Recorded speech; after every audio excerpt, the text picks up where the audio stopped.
think there was a period where they were thinking of changing directors of photography on the show, and Jim called me up and asked if I wanted to be involved, and that there was a potential movie that was going to happen, and all of that sounded great to me. It kept me home, and it looked like you guys were having a lot of fun, and the rest is history. Mystery Science Theater 3000.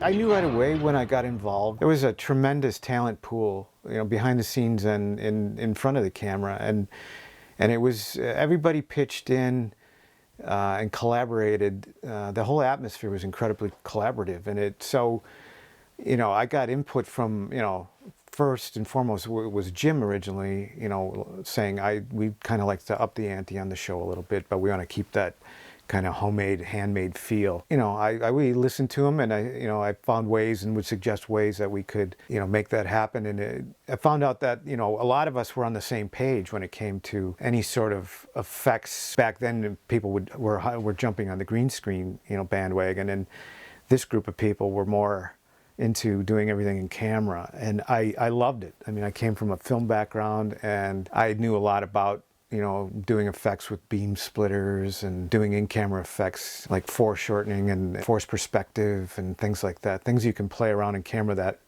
have always amused me on things and that I've been impressed with, and working with miniatures and things like that.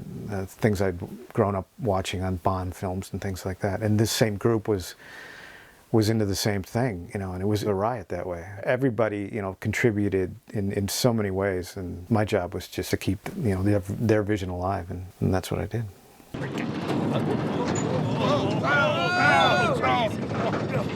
Hey, what's going on? I don't know, Cambot, give me rocket number 9. Oh, man, we've hit a field of star babies, and one of them's got the ship.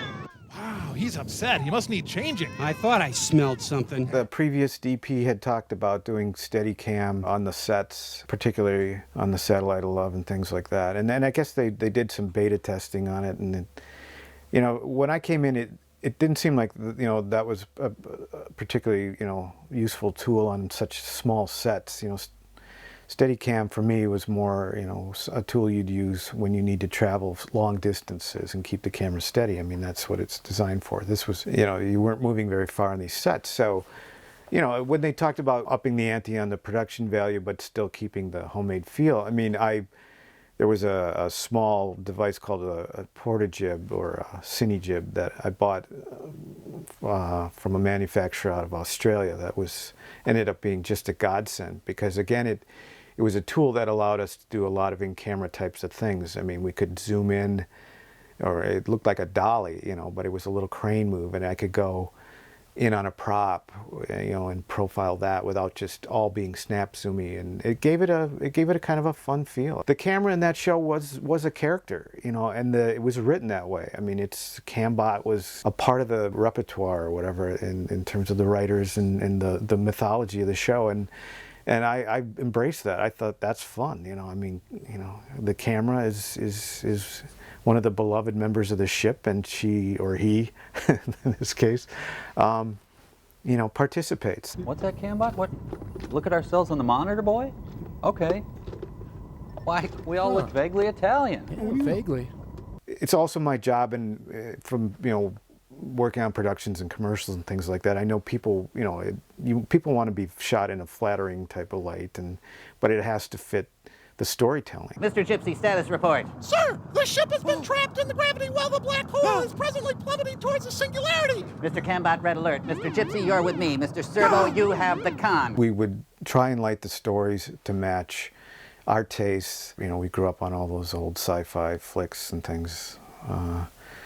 At the drive-ins and things, and it's a puppet show. It appealed to adults and it appealed to kids, and it needed to be colorful, and the lighting needed to complement the characters and complement the sets. I mean, they were beautiful sets. I mean, absolutely, for as being as low-tech as they were stunning works of art, and my job was to complement that, and hopefully I did that. I will enter the actual structure now, which appears to be a barn of some sort, no, it's an eatery. It is an eatery. I will approach one of the patrons and attempt to gather information on my Where are you? Brain guy?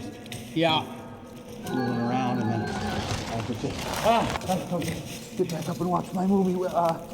Which is what again? Werewolf. We got into more diversity when it came to the mythology of Deep 13. You know, there was the Brain Guys and there was Bobo's World. Lighting those sets in those situations became, you know, something that, you know, that was a bit of a challenge, but a fun challenge. I mean, you know, Bobo was based on a, you know, everybody's love of Planet of the Apes, you know, all the writers' love for that. So it was like, okay, let's see what we can do. You know, we're shooting video, we're not shooting film, and we don't have Charlton Heston, but we do have an ape, you know, who's going to suck up a lot of light, and we want to see his, you know, what expression those monkey masks could deliver. Oh, hello, Mike. I should say hello, Mike. Oh, Hello, I Mike. don't think so. Hello, Mike. Hello, Mike. Let me say Hello, Mike. It was so collaborative. That's one of the best things that can happen in this industry, is have a group of people who are like-minded, who are all on the same page and they're heading, you know, paddling the boat the same direction. It was an amazing, talented group, and I never felt,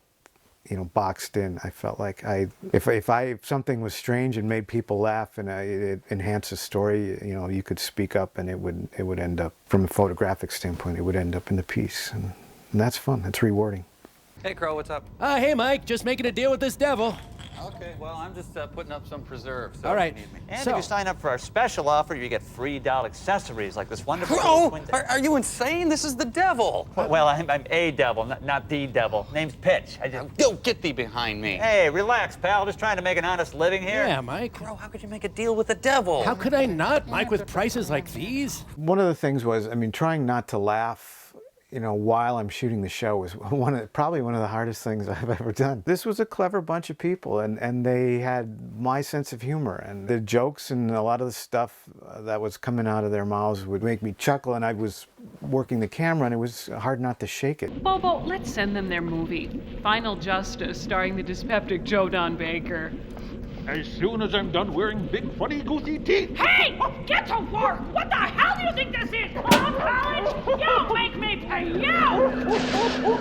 The legacy of this thing has been insane. The funny thing is now I do a lot of commercials and things, and I travel all over the world shooting commercials and some documentary work still, but it's invariably I will be picked up at some airport by a production assistant, and who's either, you know, in their early 20s, or sometimes they're in their 50s, and they all have for some reason Googled me and discovered I was on Mystery Science, and that's all they want to talk about in the car, whether they're taking me from the hotel to the airport or the set, and the affection.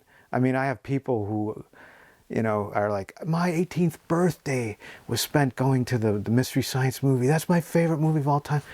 And the age, you know, the age differences in the people is incredible. I mean, they could be curmudgeonly old gaffers or young kids, and they all still enjoy the show. And some of them have just discovered it through, you know, DVDs or bootleg VHSs or whatever. I mean, the internet has broadened the audience, and it comes up almost every time I travel and bump in, at least in the United States. You know, and that impresses me. Until next time, Nelson. Fresh pain away. Excuse me. I'm right here. Oh, until next time, Nelson. Fresh pain awaits. Well, I